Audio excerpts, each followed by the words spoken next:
আজকে আমি ইনবক্সে একটা নতুন কোয়েরি পেয়েছি যে যদি একটা বিয়ে রেজিস্ট্রি না করা থাকে, শুধুমাত্র সামাজিকভাবে বিয়েটা হয়, সেক্ষেত্রে কি বিয়েটা থেকে বের হওয়ার জন্য ডিভোর্সের প্রয়োজনীয়তা আছে?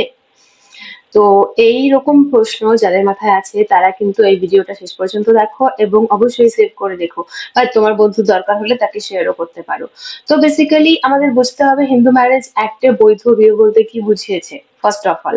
তো সেক্ষেত্রে যদি একটা বিয়েতে সিঁদুরদান এবং সপ্তপদী অর্থাৎ ওই সাত পাকে ঘোরার বিষয়টা যদি হয়ে থাকে, সামাজিকভাবে বিয়ে হয়ে থাকে সমস্ত রকম হিন্দু রীতিনীতি মেনে, তাহলে কিন্তু সেই বিয়েটা এমনিতেই বৈধতা পাচ্ছে। তো সেক্ষেত্রে একটা বিয়েতে রেজিস্ট্রি আছে এবং নেই, এই দুটো কিন্তু প্রায় সমান।